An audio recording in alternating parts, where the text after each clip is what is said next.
bukan kisah sembarang kisah. Kisah ini istimewa sebab terjadi oleh karena kasih dan dibagikan dengan landasan kasih juga. Inilah podcast Berbagi Kisah dan Kasih bersama saya, Yunus Timotius.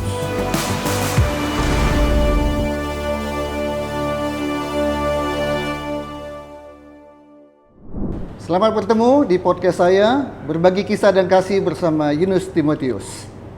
Hari ini kita menerima dan kedatangan tamu yang menurut saya luar biasa. Apa yang beliau lakukan dan sudah terbukti selama ini, kita akan saksikan. Apa itu? Sebuah yayasan yang didirikan oleh beliau,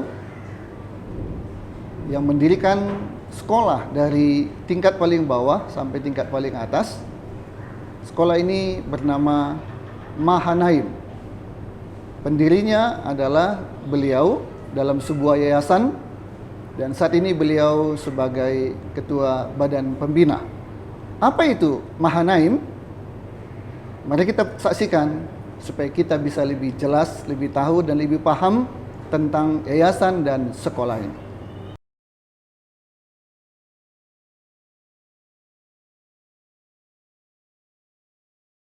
Shalom. Apa kabar? Shalom Bu. Waduh. Baik-baik, ini luar Bu, biasa. Saya sebenarnya dari dulu udah tahu Ibu. Kita sama-sama orang Bandung ya. Iya, betul. Tapi luar biasa. Baru kali ini bisa ketemu dengan Ibu. Lebih luar biasa. Saya harusnya undang Ibu ke Bandung untuk di studio saya. Tapi kan lebih afdol kalau Bapak yang lihat Mahanaim. Luar Dan biasa. sekarang sudah bisa lihat nih. Luar biasa. Apa itu Mahanaim? Pernah dulu ada nama band Bu, Mahanaim. Tapi ini adalah sebuah yayasan yang mendirikan sekolah. Oke, sekolah apa aja yang ada di yayasan Mahanaim ini, Bu Iin Cipto? Jadi saya mulai dari awal saja ya. Pada waktu itu saya masuk ke Bekasi, pulang dari Belanda. Saya berencana sebenarnya untuk kerja formal seperti biasa. Tapi anak-anak berkeliaran di mana-mana.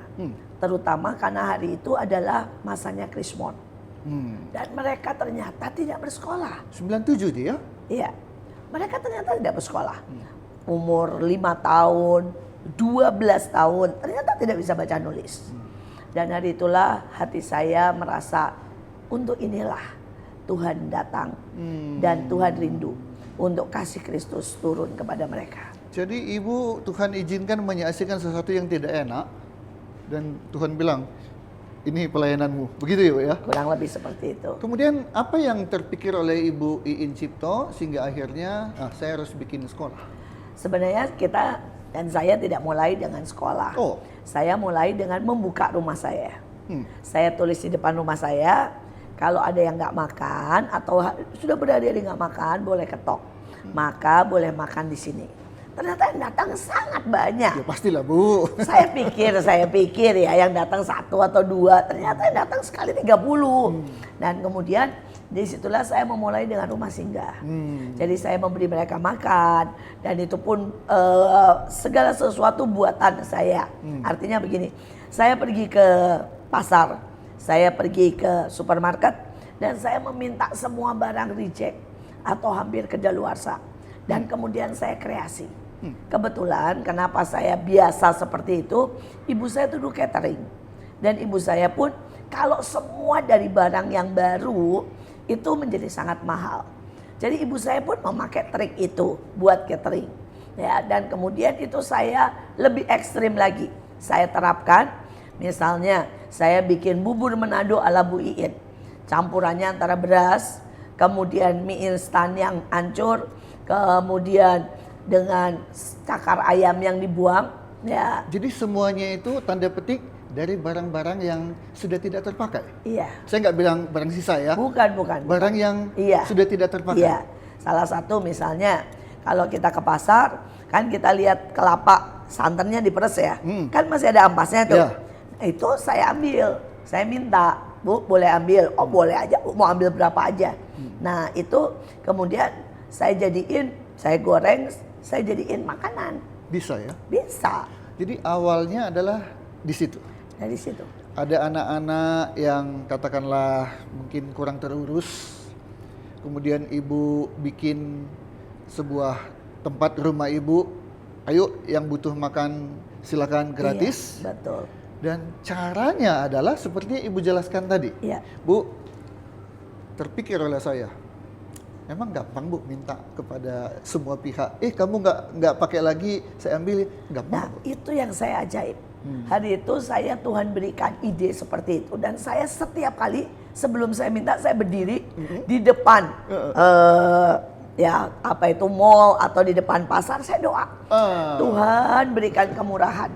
Pokoknya berikan kemurahan. Kenyataannya Pak, semua orang itu murah hati. Ya mungkin karena jamahan Tuhan ya. Kalau saya pergi ke tukang daging, saya bilang gini, Pak, saya ini punya anak-anak yatim piatu, anak-anak miskin. Boleh enggak saya ambil tulangnya? Dia bilang, ambil Bu, 1 karung. Dia ambil, kasih ya. Tulang-tulangnya bersama daging-daging yang masih nempel. Kalau saya pergi ke tukang sayur, saya bilang, Bu, di rumah ada anak-anak yatim piatu sama yang miskin, boleh. Dia ambilin semua. Yang putus, yang di luarnya, kasih semua ke saya. Aduh, kalau saya imajinasikan ya Bu ya. Dari berkali-kali Ibu lakukan itu, entah kemanapun tempatnya Ibu berdoa dulu. Mungkin ada yang lihat, mungkin enggak lah, pasti ada orang lihat. Mungkin orang bilang itu orang gila mungkin ya. Ya, buat saya nggak masalah ya. Karena kan setiap orang itu mengekspresikan doanya. Mungkin ada yang begini-begini ya kan. Tapi ada yang pasti Ibu tidak malu dan tidak canggung melakukan itu. Enggak. Luar biasa. Buat saya itu ekspresi saya, ekspresi cinta. Dan itu ya setiap orang pasti berbeda.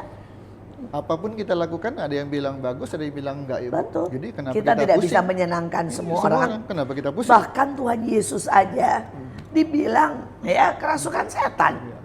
Nah, Ada yang nolak, ya, bahkan ada yang menyalibkan. ya, Oke. bahkan jadi karena itu dari situlah. Kemudian saya mulai mengajari mereka membaca menulis.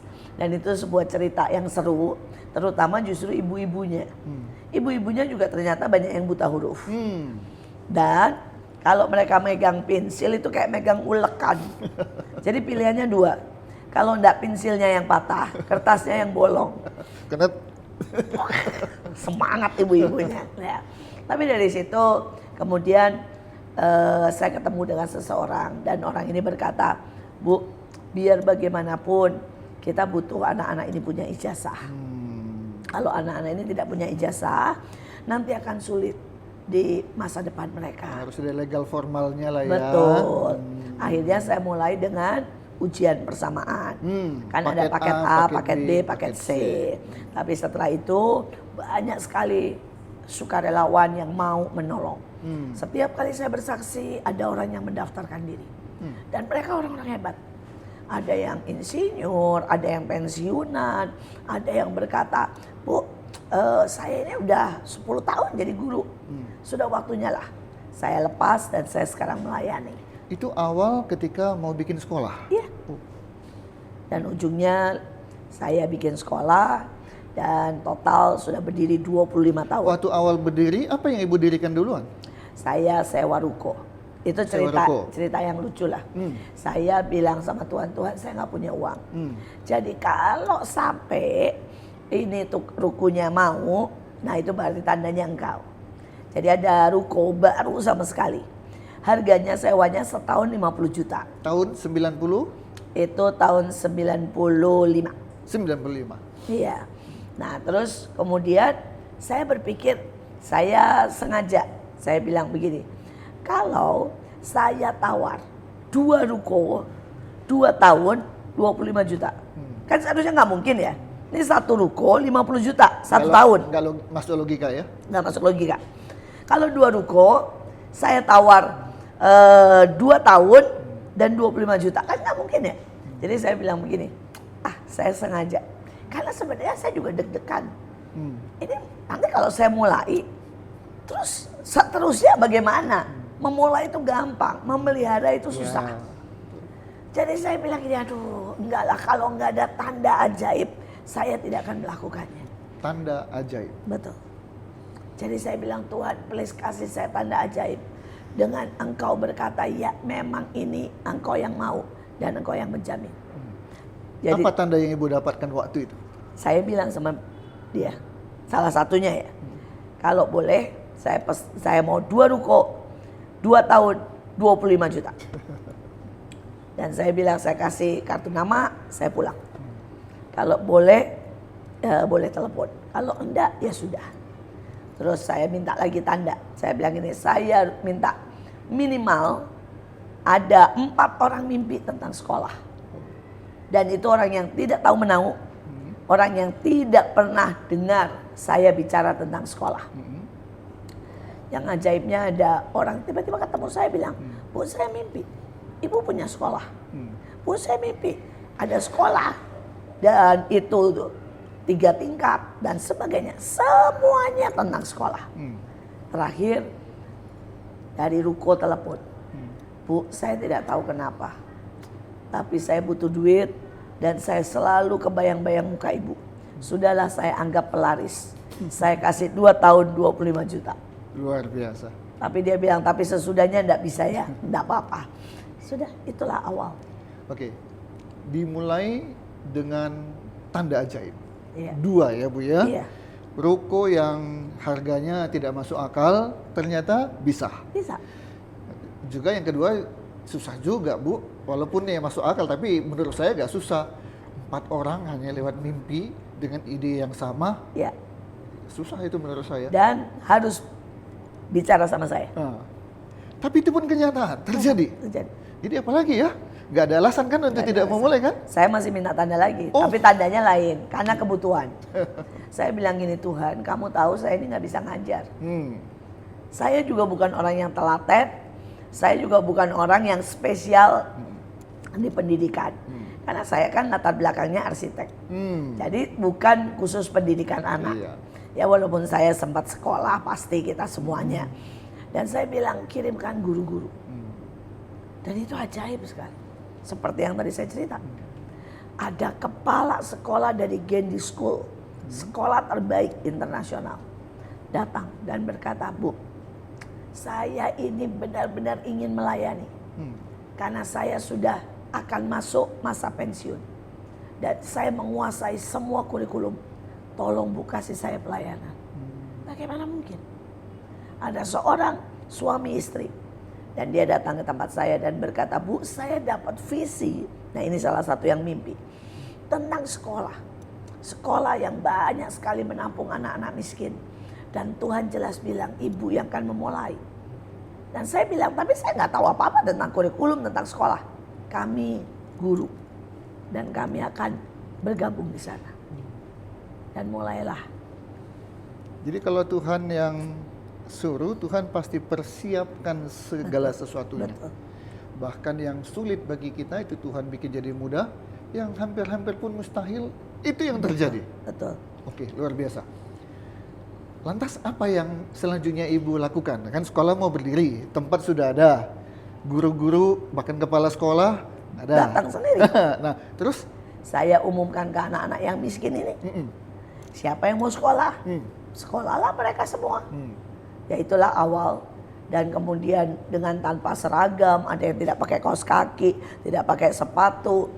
Itu sekolah formal atau Sekolah formal. Dimulai dari apa? PAUD kah? TK kah? Saya SD kah? mulai dari TK, kelas 1, kelas 2. TK, kelas 1, Kelas 2. kelas 2. Iya. Oke. Akhirnya itu bisa berdiri di tahun berapa? 2 tahun setelah 95. 97 ya? Iya, 97. Langsung diberi nama Mahanaim atau? Betul. Karena waktu itu begini, saya berdoa dengan seorang hamba Tuhan. Dan kemudian dia berkata begini, kenapa ya saya dapat nama Mahanaim? Mahanaim buat kamu. Akhirnya saya bilang terima kasih, saya akan cek. Itu artinya apa? Dan ternyata pada waktu saya baca, ternyata artinya adalah kemah perbekalan, tapi juga kemah pelatihan. Dan untuk itulah. Hampir sama ya dengan sekolah ya? Iya. Serupa tapi tak sama gitu Ya, kan? kemah perbekalan Ya. untuk masa depan tuh hari ini perbekalan secara intelektual ya, dan lagi kemah pelatihan. Ya. Di sini mereka dilatih, dididik. Ya, jadi tentara Tuhan, Ya. jadi bintangnya Tuhan, atau jadi apapun lah ya. Jadi akhirnya saya tahu namanya harus Mahanaim. Oke.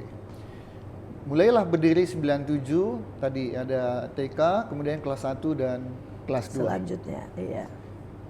Bagaimana mengenai pembiayaannya waktu itu, Bu? Jadi dari hari itu saya sudah mengambil sebuah keputusan bahwa ini sekolah Tuhan, Tuhan yang membiayai. Oh. Jadi saya berkata anak-anak itu, saya selalu bilang sama mereka, bagian kalian berdoa dan kasih seberapa kalian bisa. Jadi biayanya biaya sukarela? Sukarela sampai hari ini. Sampai hari ini. Jadi kalau yang mampu mereka bayar full, kalau ada yang cuma bayar 50%, ada yang bayar 30%, bahkan ada yang sama sekali tidak bayar. Jadi betul-betul 100% gratis? Betul. Tapi kalau sekarang kita sudah banyak sistemnya ya.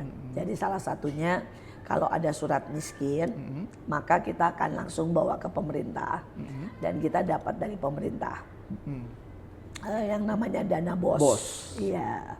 Terus kemudian kalau nanti ada anak yang separuh, ya kita bawa ke beberapa donatur, beberapa orang yang berkata saya siap untuk membantu.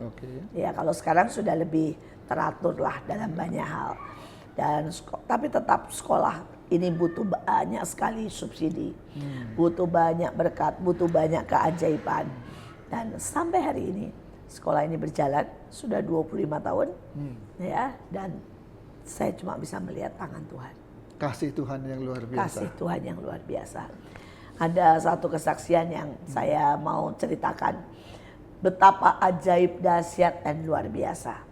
Jadi hari itu kami pindah dari ruko itu kan sewa ya. 2 tahun ya? 2 tahun. Kemudian kami mulai beriman membeli tanah. Hari itu yang kami cuma bisa beli adalah tanah rawa. Yang lain mahal. Ya pasti murah ya kalau rawa. Kalau siapa rawa, yang mau ya? siapa yang mau? Iya. Nah, masalahnya adalah bagaimana menguruk rawanya kan? Ya, itu biaya rawanya itu juga biaya Biaya begitu. besar itu. Dan dari itu saya cuma bilang ini Tuhan, saya cuma bisa beli rawa, itu pun dikasih orang. Dan kemudian sekarang bagaimana menguruknya? Dan itu kejadian luar biasa. Hari itu bisa hampir satu kota. Bekasi itu ada 6 mungkin yang merubuhkan bangunan. Dan puing-puingnya mereka bahkan minta izin dan bayar untuk buang ke rawa. Rawa tadi. Jadi biasanya itu disebut berangkal ya. Iya. Itu kita beli loh. Nah ini enggak, mereka minta izin karena mereka nggak bisa buang kemanapun. Jadi mereka minta izin ke saya, bahkan mereka bayar buat buang di tempat saya. Luar biasa. Berangkal tidak perlu beli, bahkan dibayar. Dibayar. Yang lebih ajaib lagi pada waktu saya ini salah satu yang sampai hari ini saya cuma bilang gini, Tuhan, Tuhan kau itu dahsyat. Ya, hari itu kami mau ngecor, tapi kami benar-benar nggak punya uang. Dan kami, Bu, sebentar, tadi kan beli tanah rawa. Iya. Luasnya berapa waktu itu? 1000 meter. 10.000. 1 hektar. 1 hektar. Kan Ibu tadi nggak jelas sih, saya pikir ya berapa ratus meter. Namanya juga 2 ruko. 2 ruko ya naik ke paling 500 meter. Ini 1 hektar alias 10.000 meter persegi. Betul. Bu, maaf saya kepo. Duitnya dari mana Bu? Rawa semurah-murahnya duit Bu. Ya itulah, saya melihat keajaiban Tuhan. Wow. Saya melihat orang itu tiba-tiba memberkati saya dengan ajaib sekali. Dari banyak gereja, dari banyak tempat, walaupun juga banyak gosip. Karena orang bilang ini, disihir apa sih sama Bu Iin sampai mau memberikan uangnya. Bahkan ada orang-orang yang berkata, pokoknya kalau dekat sama Bu Iin, tiba-tiba kamu jadi pengen ngasih uang, katanya ya. Rasanya kamu diporotin deh sama dia gitu. Ya dengan segala macam gosip, dengan segala macam isu. Tapi saya melihat pemeliharaan Tuhan. Orang benar-benar datang memberikan uangnya. Dan salah satu itu tadi pada waktu kami mau ngecor, kami cuma bisa berkata, Tuhan, saya nggak punya uang sama sekali buat ngecor. Nggak ada. Nah, dan tiba-tiba, jadi kami dengan iman saja, kami buat semuanya yang perlu dicor, kami siapkan, tapi semennya nggak ada ya. Kami berdoa, dan kemudian tiba-tiba dari pemerintah telepon dan berkata, Bu, ini terjadi kesalahan teknis. Harusnya mereka itu kirim beton itu tanggal 17. Tapi satunya bisa hilang dari kertas. Jadi mereka datang tanggal 7. Bekisting semua belum siap. Jadi lebih awal? Lebih awal. Dari 17 jadi 7? Iya. Semuanya belum siap. Dan ini ada 6 sampai 7. Ya. Bayangin bukan drum, tapi benar-benar mobil yang isinya beton. Besi beton maksudnya? Bukan betonnya, yang sudah dicampur sama kerikil. Oh, mix itu, mix beton. Iya. Oh. Dan dia itu kan harus dirilis Nggak bisa, dalam 2 nggak? jam. Betul, kalau nggak dia nanti... Kalau dia rusak. Terus dia bilang, ibu ada tempat nggak yang kami bisa lepas? Karena kami dalam 2 jam harus melepas 7 mix beton. Luar biasa. Siapa yang bisa bikin itu kalau bukan Tuhan? Menurut saya malaikat iseng menghapus angka yang di depannya. Angka satunya. Luar biasa. Dari mulai pembelian tanah, ada campur tangan Tuhan.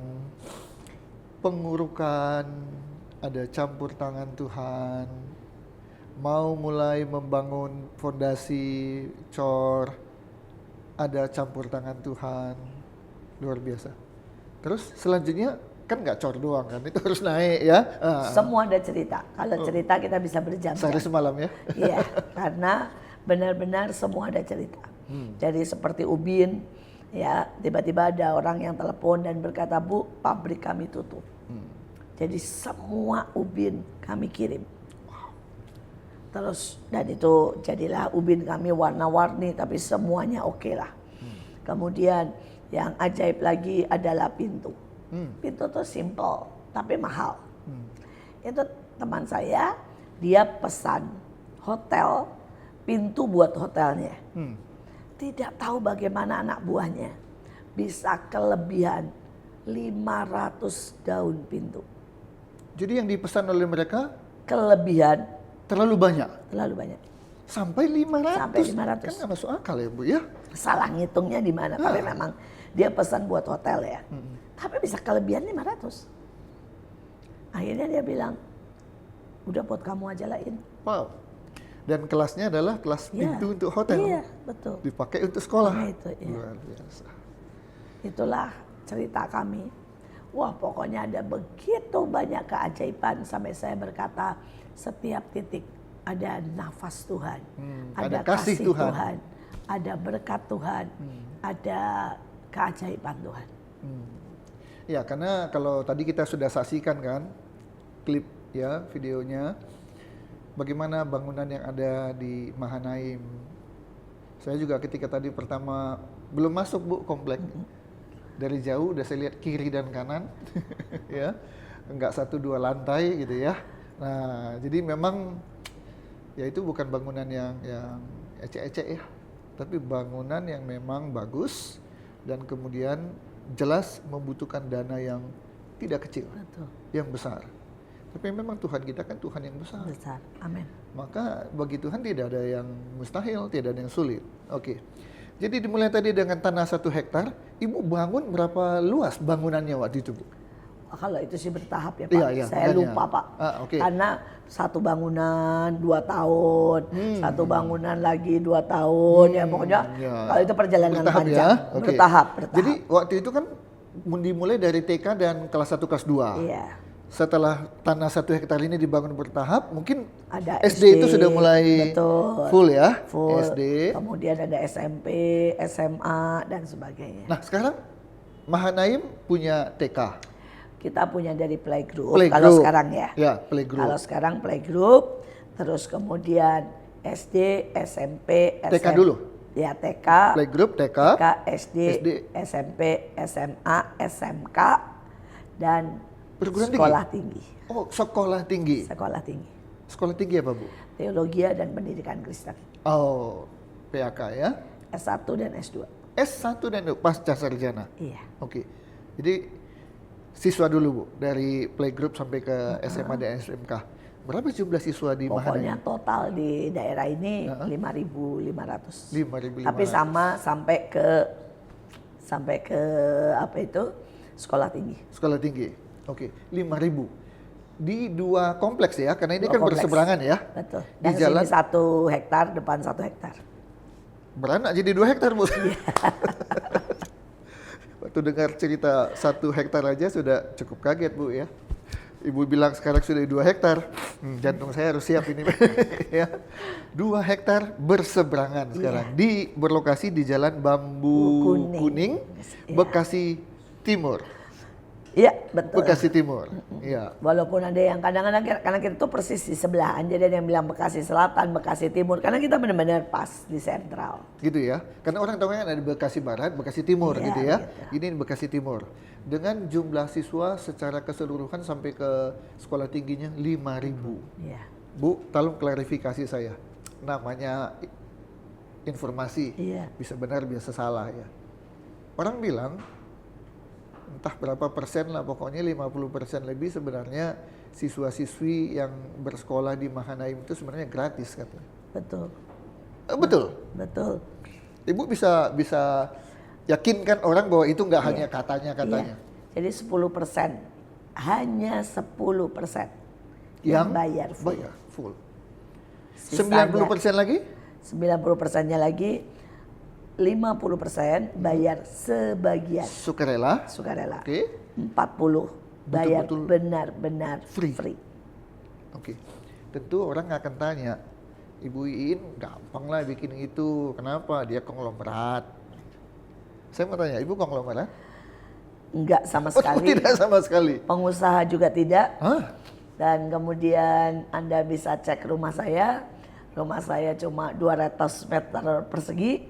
Saya juga naik Kijang, nggak pernah naik yang lain. Saya juga tidak pernah punya barang merek. Boleh dicek. Bahkan maaf Bu, penampilan Ibu Baju tidak ada satupun yang merek. Semua biasa. sederhana. Itu pilihan hidup Ibu. Ya karena saya juga nggak punya uang ya. Nggak punya uang tapi bisa membangun 2 hektar. Wow. Jadi ya memang suami saya lumayan.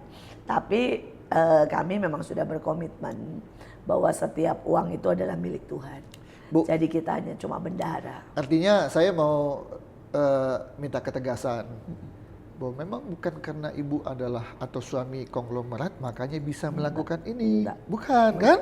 Tapi semata-mata karena kasih Tuhan. Tuhan. Ya. Sehingga yang sulit bisa jadi mudah, yang tidak mungkin menjadi mungkin. Saya ulangi lagi. Dari 100% siswa-siswi yang jumlahnya kurang lebih 5.000, hanya 10% yang full bayar. 50% itu sukarela. Iya. Artinya ya berapa aja mereka ini harus diterima. Betul. Dan 40%-nya Free. betul-betul free. Bahkan kadang-kadang ada yang bayar pakai telur, ada yang bayar pakai sayur, ada yang bayar pakai kerja. Oke. Bagi saya ini satu hal yang luar biasa, yang tidak hanya katanya, tapi saya ada di sini, ya. Seharusnya ibu saya undangkan ke studio saya, tapi ini saya diundang ke sini Supaya sah, supaya lihat.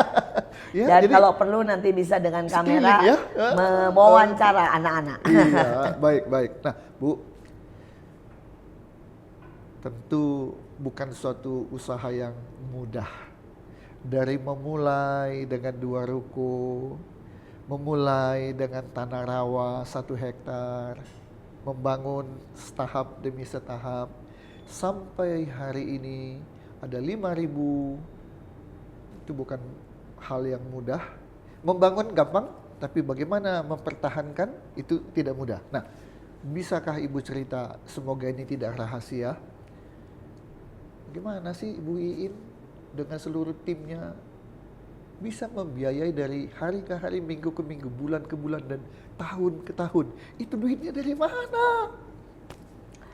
Sejujurnya saya cuma bisa bilang ini bukan kerja satu orang. Oke. Ini adalah pengorbanan lebih dari 2.000 orang. Saudara mungkin kalau podcast ini ada di depan saya beberapa kameramen dan beberapa orang yang seharusnya mereka layak dibayar dengan UMR. Tapi mereka memilih untuk melayani Volunteer. Ini adalah orang-orang yang ajaib yang ada di sekitar kami. Oke. Dan mereka orang-orang juga yang dimenangkan. Ini bagian dari 2.000 orang yang Ibu sebut? Iya. Gak sedikit loh Bu, ada 2.000 ini, apa Iya. ini 2.000 ini? Jadi jelas ada guru, jelas ada cleaning service, jelas ada orang-orang yang setiap bulan memberikan gajinya ya untuk mendukung pelayanan ini. Oke, artinya ada pihak lain di luar Mahanaim yang memberikan donasinya dalam bentuk Betul, apapun itu. Betul. Baik uang maupun mungkin Barang. materi juga barang-barang ya. Betul. Oke. Tetapi di sini kan untuk melayani pendidikan 5.000 orang kan ada guru. Iya. Dan gurunya semua rela dibayar hanya PK atau persembahan kasih dan bukan gaji. Dan mereka tetap bisa hidup Dengan keajaiban Tuhan. dan kemudian bisa melayani sebagai Iya. guru Iya, dengan hasil yang tidak ecek-ecek juga. betul. Karena sekolah kami kriterianya adalah A+. A+. Ya. Jadi kalau sekolah itu setiap 2 tahun Diakreditasi. iya. Dan yang paling rendah kan D. Kalau D itu tidak boleh ujian. Jadi harus menginduk. Kemudian mulai C, B, dan yang paling bagus A. Boleh tahu Bu, 1 bulan sekolah Mahanaim dari playgroup sampai ke sekolah tinggi itu menghabiskan biaya berapa Bu? Sejujurnya setiap bulan kalau sekolahnya saja itu 2M. 2M. Tetapi kami itu punya sekolah persamaan dan rumah singgah di 38 provinsi. Ibu bisa ulangi Bu, berapa Bu? Kami Mungkin punya saya salah dengar gitu ya. kami Berapa? punya rumah singgah dan ujian persamaan Berapa? di 38 provinsi sebanyak 5.000 titik Seluruh Indonesia seluruh Indonesia. sampai provinsi yang terbaru. Iya, Papua dan sampai kami ada di NTT, kami ada di Aceh, kami ada Kalimantan Utara. ada. Dan itulah yang membuat operasional kami sebulan 4 sampai 5 M. Saya tidak mau masuk terlalu dalam. Nanti kita bisa berakhir 3 jam. Tapi semua biaya yang itu tiap bulan ya. Ya. Naik dikit, turun dikit, pasti Iya, angkanya segitu. Segitu. Dan semua bisa terpenuhi. Ya. Jadi itu benar-benar pengorbanan. Walaupun satu sisi saya tahu itu semua dari Tuhan, ya. Tapi itu pengorbanan 2.000 orang. Bu, Jadi misalnya nih contoh, rumah singgah yang di Papua. ya. Itu dipegang sama pembantu saya dulu. Jadi dia dulu masuk ke tempat saya, itu tidak lulus SD. Dia jadi pembantu dan bukan agama Kristen. Sehingga cerita dia ketemu Tuhan sendiri. Dan akhirnya dia ikut ujian bersamaan di tempat ini juga. Dia ikut paket ABC, bahkan dia sampai ikut ujian online S1 dan S2. Jadi dia sudah S2. Ketika dia sudah S2, dia buka di Papua. Ya, dia pergi ke sana tanpa biaya. Tanpa biaya. Dan dia berkata sama saya, pokoknya jejak yang ibu buat, saya akan ikuti. Sampai di sana, dia memulai dengan bikin rumah singgah, dengan sewa tempat. Itu pun dipinjemin oleh orang gereja setempat Gidi. Tapi setelah itu, singkat cerita Tuhan itu bicara dengan dia, ini lucu sekali sih. Tuhan bilang begini, cobalah dekati wali kota hari itu dengan cara kamu kirim gorengan dan nasi kuning kalau pagi. Maka dia kirim gorengan dan nasi kuning karena dia mau membantu saya dulu, seleranya selera saya lah ya. Dan dia bilang tidak ada makanan seenak ini seluruh Papua. Dan kemudian Bapak Wali Kotanya selalu pesan ke dia. Dan singkat cerita, dia cerita tentang visinya.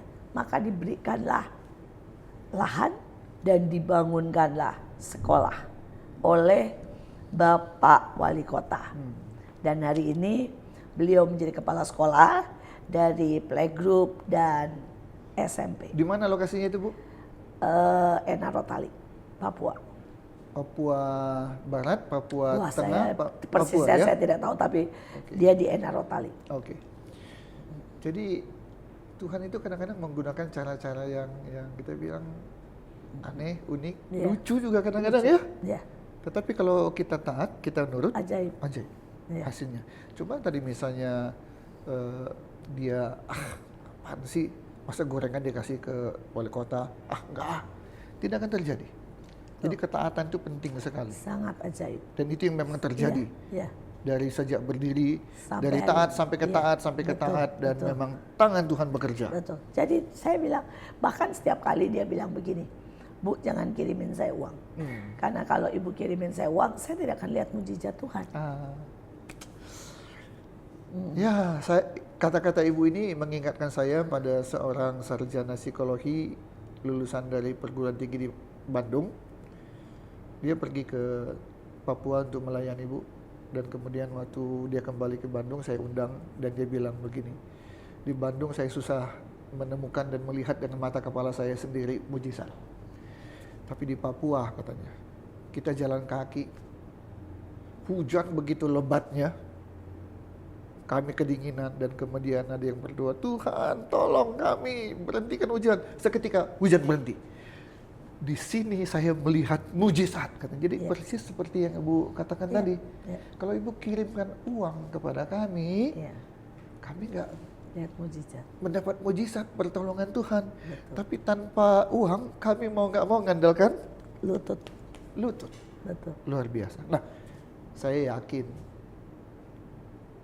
Ibu pasti banyak menggunakan lutut mulai dari mendirikan sampai sekarang 25 tahun. Bahkan orang mungkin taunya hanya keberhasilan. Oh, Ibu Iin luar biasa. Itu lihat gedungnya, lihat sekolahnya, lihat akreditasinya. Tapi nggak adil rasanya kalau orang juga tidak tahu bagaimana air mata yang Ibu keluarkan. Masalah yang Ibu hadapi. Bisa cerita, Bu? Saya sebenarnya tidak terlalu suka. Tapi orang tetap harus Iya, betul. tahu dan dengarkan itu, Bu ya. Nah, Salah satu yang menurut saya tetap, kalau saya cerita, tetap saya akan mengucurkan air mata adalah hari itu saya memulai sekolah di Bantar Gebang, di tempat pembuangan sampah. iya. Karena di situ sama sekali tidak ada sekolah dan ada ribuan anak di situ. Dan pada waktu itu saya tidak tahu kalau saya sudah hamil. Dan saya melayani di tempat itu. Kalau Bapak Ibu tahu kalau sekarang itu sudah mending sekali. Tapi hari itu ada jutaan lalat. Jadi kalau kita buka mulut sebentar saja masuk. Dan kalau dikeluarkan juga susah. Di tengah kita ngajar anak-anak masuk gitu ya. Akhirnya saya telan. Saya tidak tahu udah berapa banyak lalat yang masuk ke badan saya. Dan tiba-tiba saya tahu kalau saya hamil. Dan dokter berkata anak saya cacat, bahkan rusak seluruh Organ tubuhnya. organ tubuhnya. Karena apa? Karena virus yang cuma ada di tempat sampah. Sebenarnya virus itu tetap ada di badan saya sampai hari ini. Tapi karena badan saya kuat itu tidak bereaksi apapun. Tapi bayinya yang... Tapi bayinya kena semuanya. Oke, terus apa yang terjadi kemudian? Saya tidak mungkin menggugurkan. Ya. Jadi saya terus mengandungnya. Dan kemudian dia lahir dengan cacat parah. Dan dia usianya cuma 2 minggu. Oh, sempat hidup 2 minggu. Sempat hidup 2 minggu. Setelah itu dipanggil Tuhan. Dipanggil Tuhan. Oke. Begitu banyak orang yang berkata saya tidak bijak. Saya salah sendiri karena anak itu terkena virus. Nah, Tapi buat saya ya itu mungkin adalah harga sebuah yang harus pelayanan. dibayar. Dan tadi di awal kita udah cerita, apapun yang kita lakukan selalu ada yang suka, ada yang nggak suka. Iya. Tinggal kita mau dengarkan semua atau saya jalan terus, Iya. ya. Dan itu yang Ibu lakukan ya. Iya. Walaupun orang bilang kamu nggak perhatian pada bayi sendiri, pada apa segala macam, ada yang perlu kita dengar, ada yang tidak perlu kita dengarkan, ya. Itu baru bagian kecil dan kemudian ya beberapa kali kita mendapat sumbangan. Dan sumbangan itu kan kita nggak pernah periksa satu demi satu. Hari itu kami mendapat sumbangan yang namanya kotak hadiah. Kotak hadiah. Iya, jadi anak-anak itu dari gereja-gereja ya mereka siapkan kotak, satu kotak hadiah, dan kemudian itu dibagikan untuk anak-anak miskin. Saya sudah bilang kasih aja apa aja yang umum, keripik kentang kek, ballpoint kek gitu ya. Ternyata beberapa memberikan dalam tanda kutip mainan Kristen. Ada yang memberikan salib, ada yang memberikan pin gambar Tuhan Yesus meluk, ada yang memberikan ballpoint pakai tulisan Tuhan Yesus sayang kamu, dan akibatnya kami diserbu. Kami dibilang kristenisasi. Ya, masalah besar ya Bu ya. Ya, sejujurnya kami nggak tahu, namanya juga dibungkus ya, kan nggak mungkin kami sobek satu-satu. Karena tujuannya kan hari itu adalah berbagi kasih di hari Natal, ya. Dan mereka rupanya memberinya hadiah yang seperti itu. Nah, dan kemudian kami diserbu, rumah saya dilemparin batu, bahkan dilemparin kotoran manusia, ya. Sekali lagi itu bagian dari perjuangan. Apakah itu adalah masalah terbesar dan terberat dalam perjalanan Mahanaim atau ada lagi yang lain Bu? Banyak. Terlalu banyak kalau diceritakan. Iya, bisa sehari semalam kan? Bisa sehari Tapi semalam. artinya itu, jangan orang hanya lihat keberhasilan saja, tapi perjalanan suka dan duka itu memang Ibu alami. Itu hanya salah satu diserbu. Saya bisa imajinasikan itu bagaimana kepanikan, kekalutan itu pasti terjadi ya. 5.000 orang mencoba jalan ke tempat ini. Wow. Terus, dan itu tidak sekali. Total, Tidak sekali. Tidak sekali. Kan kesalahannya bisa macam-macam. Ya. Yang pertama salah bagi barang. Yang kedua kami arak-arakan, kemudian lewat di rumah ibadah, kena lagi. Ada banyak lah. Bagaimana Ibu menyikapi hal-hal yang seperti itu? Saya selalu cuma berkata begini, dalam hidup ini ada bagian yang harus kita lewati. Ada bagian yang memang tidak bisa tidak pasti terjadi. Dan nggak bisa juga kita bilang Tuhan jangan ini terjadi ya. Kan kita tidak mungkin memilih. Ya. Ya. Tapi bagian kita adalah tetap percaya, tetap bersyukur. Bagaimana Ibu bisa kuat? Yang begitu-gitu kan nggak sekali dua kali kan Bu ya? Yang sekarang aja nggak sempat diceritakan panjang kali lebar kali tinggi kali luas kan? Oke. Bagaimana Ibu bisa kuat, bisa melewati semua kesulitan-kesulitan itu? Saya ini orang yang cuma ya berseru-seru sama Tuhan, ngobrol sama Tuhan, teriak sama Tuhan, dan menetapkan hati. Ini ada satu kesaksian. Hari itu kami di demo. Kami di demo karena itu untuk kesekian kali mungkin. Untuk kesekian kalinya, tapi kali ini di demonya sama warga. Oh. Alasannya katanya bikin banjir. Oh. Jadi sekolah ini dibangun, akibatnya bikin banjir katanya. Klasik lah ya. Klasik lah. Terus bikin macet dan bla bla bla. Kami di demo sama warga dan kemudian kami juga digosipin macam-macam lah. Salah satunya adalah karena semua kan pekerja di sini adalah dengan PK. Jadi artinya persembahan kasih. Dan itu ada suratnya ya. Tetapi mereka melaporkan ke Depnaker bahwa kami tidak menggaji. Justru orang luar yang melaporkan. Orang dalam. Oh ada ternyata. Oh ya. Bukan ya. orang luar. Oh oke. Orang dalam. Nah terus? Kalau mau jujur 10 guru yang melaporkan. Padahal mereka filosofinya tanda tangan. kan sudah tahu ya. Sudah tahu. Dan mereka tanda tangan bahwa mereka kerja di sini adalah sebagai sistemnya seperti itu. Volunteer. Volunteer ya. Dan kami memang cuma bisa memberi PK yaitu transport dan tidak bisa memberi yang lain. Ya. Nah ya, tapi mereka laporkan ke BNK dan kemudian kami diserbu dan kemudian kami di sidang, kami mau dicabut, pokoknya panjang. Tapi saya melihat bagaimana Tuhan itu ajaib. Hari itu kurang lebih 200 orang yang sampai ke sini, walaupun 5.000 yang demo, tapi 200 orang yang sampai ke sini. Dan mereka berdiri di depan, mereka teriak-teriak, mereka bawa semprotan. Wah pokoknya Semprotan apa, Bu?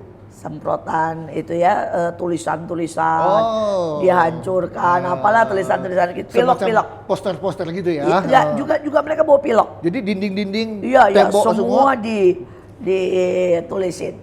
Terus mereka pakai bom molotov. Ah, Ya, mereka bawa bom molotov. pidana itu, Bu. Terus mereka bawa apa itu batu. Tapi Tuhan itu ajaib. Singkat cerita, mereka lempar batu itu bisa muter, Wih, kena kepala mereka sendiri. ajaib. Dan kemudian yang paling ajaib lagi, mereka kan bawa speaker. Ah, Speaker kan cuma segini lah, Ya. paling tinggi ya. ah. Itu speaker jatuh, dan yang jatuh itu patah. Ketimpa orang dan Bukan. Apa? Jadi dia berdiri di atas speaker. dia berdiri di atas speaker. Mereka teriak-teriak. Ya. Speakernya jatuh sendiri. Oke. Dan yang jatuh itu patah. Dan kemudian kebetulan itu pemimpinnya. Padahal jatuh dari setinggi ini apa sih ya? Apa sih? Gitu. Dan kemudian diumumkan, mari kita ke rumah sakit mengantar teman kami. Ada yang 4 bocor kepalanya. Ada yang kebakar. Jadi aneh kan mereka yang melakukan, kami nggak ada satupun yang keluar. Karena Tuhan yang bela. Iya, mereka kena kepalanya kena 4 orang bocor. Ada yang 2 kebakaran dan pemimpinnya patah. Akhirnya mereka semua ke rumah sakit. Selesai, wartawan kan datang, fotolah semua hasil pilok dilempar, coba dibakar, molotov dan semuanya masuk TV, masuk mana-mana. Dan kemudian kami ditelepon hampir dari seluruh dunia dan memberikan sumbangan. Di balik sebuah masalah ada tangan Tuhan yang bekerja. Mungkin Ibu Iin dan Diberitakan di TV, satu sekolah dihancurkan karena salah mengerti, miskop, salah paham. salah paham. Padahal yang kotor cuma benar-benar apa itu pagar, Oke. ya. Luar Dan biasa. tidak ada satu batu pun masuk ke masuk. dalam ruangan. Bisa belok. Belok semua. Nah, tapi karena disorotnya juga pagar dengan bom molotov, dengan batu, dengan pilok, dan bilangnya satu sekolah dihancurkan. Luar biasa. Bu, masyarakat juga pengen tahu. Ini sudah 25 tahun ya, sampai sekarang berdiri Sampai dengan cara-cara yang memang gak lazim ya. Apa prestasi dari sekolah Mahanaim ini, Bu? Kalau saya detail menyebutkan ada yang juara ini itu biasa ya. Biasa. Tapi saya cuma bilang begini, setiap kali saya melihat perubahan, setiap kali saya melihat anak-anak yang tidak ada masa depan, tiba-tiba menjadi anak-anak yang luar biasa. Setiap kali saya melihat mereka yang hidupnya hancur, mereka yang bahkan ditolak oleh masyarakat, ya, dan tiba-tiba menjadi orang ajaib. Kalau boleh, walaupun tembak langsung nih ya, saya mau panggil langsung satu ya. Mari Pak, nongolin dikit aja mukanya di sini ya. Ini dulu. Ini tanpa skenario nih. Tanpa skenario nih. Iya. Ah, ini anak saya juga nih salah Ya, satu. Atau di sini supaya bisa. Di sini Ya. aja. Tapi badanmu gede banget sih. Nah, ini. Iya, Ya, betul. oke. Ini adalah salah satunya. Ada dulu mic? Iya. Ada mic? Oke. Ya, nanti Ibu saya jelasin jelasin dulu aja. Habis itu siapa baru dia? saya kasih mic saya. Oke. Ya. Pernah terlibat aliran keras. Oke. Kemudian mau jadi pengantin kalau yang mengerti, dan nakal banget, dan tidak lulus SD, tidak naik kelas, ya. Tapi Tuhan merubah dengan luar biasa. Dan hari ini sedang skripsi S2. Oh. Dan ini adalah gembala sidang, Pak. Begini modelnya, tapi S2? pendeta muda. Dan Benar S2. nih. Benar S2? Wah. Ya maaf ya, supaya meyakinkan orang gitu ya. Silakan. Jadi Sedikit cerita boleh? sedikit cerita, sedikit cerita. Bagaimana Bapak bisa berada di lingkungan ini, di bawah bimbingan Ibu Iin Cipto, dan kemudian bisa sampai S2? Ya awalnya saya nama saya Wawan Setiawan. Awalnya saya masuk sini Cuma cleaning service Pak, bersih-bersih. Cleaning service. Cuma serong cleaning service, bersih-bersih. Tapi saya punya hati untuk saya maju Pak. Itu ya. Punya hati untuk maju. Oke, Iya. lanjut. Saya ikut sekolah. Tapi saya sekolah juga paket A. Terus saya lanjutin lagi sekolah paket B. Lanjut lagi paket C. Ya. Akhirnya sampai saat ini kemarin saya baru lulus S1 dan hari ini saya lanjutin S2 lagi Pak. Bulan Juli saya akan lulus S2 Pak. Oke. Satu hal Pak. Iya Pak. Apa yang Bapak dapatkan di tempat ini yang mungkin bisa di-share kepada kami semua gitu ya. Sampai Bapak bisa, kan tidak mudah itu semua ya. Iya Pak. Tidak balik telapak tangan itu semua kan. Tapi kenapa Bapak bisa mencapai seperti sekarang ini? Ada apa sih di tempat ini? Yang pasti ada Tuhan Pak. Saya udah bisa Ada ngomong kasih. lagi Bu kalau gitu ya. Ada Tuhan. Oke, di mana-mana juga orang akan bilang Iya. di sini juga ada Tuhan, tapi secara spesifik ada Tuhan. Apa yang terjadi? Saya bisa merubah hidup saya Pak. Saya bisa mengenal kebenaran, mengenal Tuhan lebih lagi Pak. Saya tahu bahwa saya kalau bukan nggak ada di sini, saya mungkin udah Jadi apa? udah jadi nggak tahu jadi apa. Mungkin jadi pengantin, jadi bunuh diri Pak mungkin. Oke. Jadi dia waktu masuk ke sini. Saya tidak perlu jelaskan Bapak Ibu Saudara-saudara apa yang disebut dengan pengantin ya. Itu bukan pengantin pernikahan ya. Bukan Pak. Ya, tapi ya memang dipersiapkan untuk sesuatu yang tidak boleh sebenarnya Iya. ya, yang sangat merugikan orang lain dan selamat ya, tidak sampai jadi pengantin. Iya Pak, saya ucap Tapi menjadi pengantinnya mempelai ya, Iya. Kristus ya. Iya, Oke, betul. Pak Wawan Setiawan. Wawan Setiawan. Oke, terima kasih. Ya, saya belikan. Thank you, Sir. Pada akhirnya ijazah hanya selembar kertas, tapi yang penting adalah bagaimana kehidupan orang itu. Seperti yang ditunjukkan oleh Pak Wawan Setiawan, bahwa terjadi perubahan dalam hidup, karakter, dan kemudian masa depannya ada. Itu yang dipersiapkan oleh Mahanaim. Bahkan kalau tadi kita lihat Pak Wawan, siang, pagi dia kerja di sini, tapi ada hari-hari tertentu dia mengembalakan anak-anak muda, dan dia jadi hamba Tuhan full time, yang mempersiapkan juga generasi yang selanjutnya. Oke, Bu, ada ungkapan yang berkata begini, di balik keberhasilan dari seorang pria sukses, ada wanita sukses di belakangnya. Siapa ini di belakang Ibu ini? Suami dan anak-anak ini bagaimana Bu? Dukungan mereka? Luar biasa. Oh luar biasa. Luar biasa. Bisa Ibu ceritakan? Saya berkata bahwa saya orang yang sangat-sangat dicintai oleh semua. Dukungan itu bukan cuma dari suami maupun dari anak-anak saya. Tapi semua orang yang berdiri di depan saya, di belakang saya, dimanapun. Saya ini orang yang dihujani, istilah saya aja ya, mawar setiap hari. Artinya dihujani cinta, dukungan Saya setiap lihat ada hari. tadi bentuk gambar mawar ya di pintu ya Bu Ya, ya. ada banyak. Ada gambar kaitannya mawar. dengan itu? Ya, saya merasa saya sangat dicintai lah Pak. Saya sangat dicintai. Saya dan termasuk suami dan anak-anak saya. Jadi guru pertama pada waktu saya membuka rumah singgah adalah kedua anak saya. Anak saya lah yang pertama mengajarkan baca nulis kepada puluhan ribuan mereka yang tidak mampu. Sampai hari ini masih terlibat? Sampai terlibat sampai hari ini. Ya, walaupun mereka punya usaha, sudah menikah dua-duanya dan sudah tidak tinggal sama saya dua-duanya, tapi mereka masih terlibat. Kalau suami? Suami saya adalah seorang yang paling luar biasa, di mana dia berkata, pokoknya kita makan cukup, selebihnya uang buat pelayanan, buat Tuhan. So sweet Bu. Iya. Dan dia suami yang nggak pernah minta saya tungguin, tidak pernah minta makan mewah. Ya ini cuma sekedar info aja, suami saya cukup tinggi dengan gaji puluhan juta sampai lumayan, ya. Tetapi dia kalau minum di Starbucks aja Pak, dia bilang begini. Wah, Starbucks harus bayar kita ini. Iya. Nah ini soalnya tapi bukan minum di Starbucks, maksudnya kan Iya. itu kan hal yang murah ya.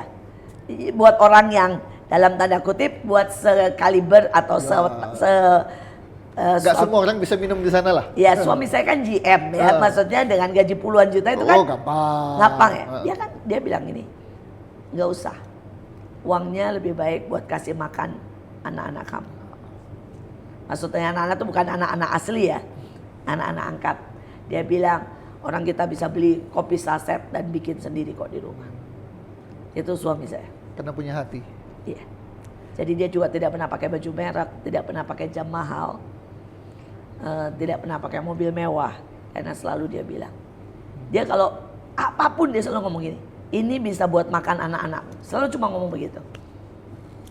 Bahkan sampai ya istilahnya saya teman-temannya suka guyon ya, Pak, Bapak itu bos paling tinggi di sini. Kenapa Bapak masih pakai mobil itu gitu? Dia bilang, lu nggak tahu sih, istri gua tuh hobinya ngumpulin anak katanya. Itu yang selalu. Jadi itu yang selalu dia jawab. Tuhan siapkan jodoh ibu memang yang bisa mengerti dan mendukung ya apa yang ibu lakukan. Iya. Baik. Bu, di usia 25 tahun ya, perjalanan dari mulai TK, kemudian kelas 1, kelas 2, kemudian SD penuh, naik lagi bikin lagi SMP, SMA, SMK dan sekolah tinggi. Ini sudah luar biasa menurut saya. Kenapa saya sebut luar biasa? Ya nggak semua lah orang di Indonesia ya, 274 juta. Berapa sih yang seperti Ibu Iin Cipto ya? Oke. Adakah lagi yang Ibu ingin lakukan di luar apa yang sudah terjadi sampai hari ini? Banyak Pak, banyak. Teman-teman di sini semua tahu. Jangan bilang banyak-banyak dulu Bu. Pusing saya nanti dengerinnya ya. Nah, apa yang 1-2 yang Ibu ingin lagi lakukan di luar ini? Saya sangat ingin di setiap mayoritas Kristen, di setiap daerah-daerah tertinggal, daerah-daerah miskin, ada universitas Kristen yang gratis atau mereka bayar semampunya. Itu impian saya. Karena saya melihat bagaimana, maaf kata, di Papua, di NTT, di Maluku, mereka menangis pengen sekali S1 atau S2. Itu bukan pekerjaan yang mudah Bu? Iya. Apa kesulitannya Bu yang Ibu sudah alami? Supaya kita Jelas juga tahu dana dan ya. Dana jelas nomor Jadi, 1. butuh dana. Dana, Oke. guru nomor 2. 2 guru. Iya. Oke. Dan sekarang kami menyiasati adalah dengan online. Tetapi itu pun sangat terbatas ya. Jadi akibatnya kami cuma bisa mengajar STT dan SPD. Oke. Itu baru satu yang Ibu sebutkan. Iya. Saya udah bisa langsung bayangkan itu saja pun bukan pekerjaan yang mudah. Tapi bukan pekerjaan yang mustahil. Ya, saya percaya bagi Tuhan tidak ada yang mustahil. Amin. Bu, lokasi persisnya sekolah Mahanaim ini bisa Ibu sebutkan? Nanti akan keluar daripada salah. Oke. Ya, nanti kita akan tampilkan ya. Nanti tampilkan saja daripada salah, ada RT RW. Ya. Karena cukup besar, Ya, ya. jadi kami nggak pakai nomor Pak, pakainya RT RW. Iya, oke. Kemudian ada persyaratan apa yang dibutuhkan kalau orang setelah melihat, menonton ini ya. Bisa saja Bu, dia bukan dari Bekasi, bahkan mungkin bukan dari Jawa Barat, tapi dia mau mengirimkan anak-anaknya ke sini. Jadi kira-kira apa yang dibutuhkan kalau itu untuk bisa? nggak bisa, karena masalahnya kan kami tidak punya tempat penampungan. Enggak bisa, kan dia bisa koskan kan Oh, anaknya kalau itu ya. sih nggak Yang masalah. penting dia lihat tertarik untuk Mahanaim Oh iya, boleh, dengan boleh, visinya dan sebagainya. Boleh. Nah, apa? Cuma saya selalu ngomong kepada banyak orang yang mampu ya, dalam tanda kutip ya. Ini jelas sekolah didominasi bukan oleh orang yang mampu. Jadi jangan kaget. Karena beberapa orang mampu, pada waktu saya cerita tentang keajaibannya, dia menaruh anaknya ke sini. Dan syok ya. Pada waktu lihat anak-anak ini misalnya dekil ya, dan kemudian apa itu dalam tanda kutip bau gitu. Terus kemudian cara mainnya kasar, main bola modelnya duak-duak gitu ya. Kaget. Dan mereka bilang, katanya sekolahnya berbasis karakter. Kok seperti ini? Dan saya berkata, ya beda banget. Karena ini kan memang menengah ke bawah. Jadi kita harus mengerti. Ekonominya adalah seperti itu. Seperti itu. Belum lagi nanti kalau mereka makan temennya semua ngeliatin dan bilang ini, bagi dong, gitu ya. Nah itu kan ada hal-hal yang seringkali kalau buat orang menengah ke atas itu mengagetkan. Itu yang pertama. Yang kedua, saya suka bilang, kami tidak berbasis atau menekankan. Walaupun kami punya standar dan punya semuanya oke, tapi kami tidak menekankan pada akademik. Jadi kalau orang tua yang ngotot mau menekankan anaknya kepada akademik, Nilai juara. ya, terus kemudian standar matematika seperti ini, standar fisika seperti ini, jangan sekolah di sini. Karena kami menekankan kepada karakter dan kerja. Jadi kembali tadi, ijazahnya selembar kertas, Iya, tapi bagaimana kertas kehidupan kita ini, betul. masa depan kita nanti, Betul. itu jauh lebih penting. Iya. Jadi kami di sini juga anak-anak itu kami latih kerja. Nah ya, sehingga setiap kita benar-benar bertanggung jawab untuk hidup dan bisa menghargai. Dan kalaupun berhenti sekolah, mereka semua bisa kerja kapan saja dan di mana saja. Itu dipersiapkan tidak hanya di SMK, tapi di seluruh strata itu Seluruh. diarahkan untuk siap untuk sana. Siap. Bahkan seringkali yang salah satu yang mengajar itu anak saya yang besar. Anak saya yang besar itu selalu ngomong bicara begini. Saya sekolah sampai S2. Saya sekolah di UK, di sekolah di marketing terbaik ya di dunia dengan lulus cum laude. Tapi kalau kamu tanya bagaimana saya bisa kaya dan berhasil, jawabannya cuma satu. Tidurlah di kandang ayam selama setahun. Kenapa? Bisa begitu? Jadi begitu buat dia sekolah itu cuma formal. Karena dia harus sekolah. Tapi dia sudah kerja dari sejak kecil. Karena itu cara saya mendidik anak-anak saya. Jadi kalau disebut kandang ayam berarti ada bisnis di sana. Ya, dan anak saya begitu. Jadi pada waktu dia sekolah ke UK, dia tidak saya biayai. Dia kerja sampai 4 pekerjaan sekaligus. Dia kerja sebagai cleaning service. Dia kerja sebagai manajer ramen. Kemudian dia jualan bir di lapangan sepak bola. Dan dia mengasuh orang tua. 4 sekaligus. Sekaligus dengan sekolah dan masih bisa cum laude. Luar biasa. Kemudian dia pulang, dia bawa uang 500 juta. Hasil kerja. Dia kerja itu sehari 18 jam. Istirahatnya singkat sekali ya. Karena dia ambil malam itu mengurusin orang tua. Jadi antara tidur tapi juga ngurus orang tua. Tapi dibayar. Bu, terakhir, sekolah Mahanaim dari mulai playgroup TK sampai ke sekolah tinggi itu terbuka untuk seluruh suku, terbuka untuk seluruh agama. Betul? Betul. Betul ya. Tapi mereka harus tanda tangan berkata bahwa biar bagaimanapun sekolah ini berbasis Kristen. Tapi mereka bebas-bebas saja. Ya, Begitu. ya. Jadi kebebasan ada, Iya. tapi tahu Ini sadar basicnya ya basicnya adalah Kristen. sekolah Kristen. Iya. Oke, baik. Terima kasih banyak Bu Iin sudah berbagi pengetahuan, informasi dan sekaligus pengalaman bagaimana sekolah Mahanaim ini bisa berdiri sampai di tahun 2024 sudah 25 tahun berlalu dengan prestasi ya bagus, akreditasinya ada yang A+. Semua tadi sudah kita dengarkan, saya tidak perlu ulang kembali bahwa ada kasih Kristus yang diwujudkan di sekolah ini. Dan itu pula yang melatar belakangi saya, Ibu Iin, dengan kasih pula, berbagi kasih itu kepada semua masyarakat penonton kita. Semoga podcast ini membawa manfaat yang maksimal di dalam kehidupan kita sehari-hari. Terima kasih, sampai bertemu. Terima kasih Bu Iin. Tuhan Yesus memberkati. Tetap Mahanaim sampai Tuhan Yesus datang. Tadi tidak hanya berhenti sampai sini ya, masih ada lagi yang ingin dicapai ya. Masih ada lagi dicapai terus ya. Masih banyak. Nanti kita tunggu apalagi yang akan muncul nanti dari usaha dan kerja keras dari Ibu Iin. Sampai bertemu di podcast berikutnya dengan tamu yang lain. Tuhan Yesus memberkati kita semua.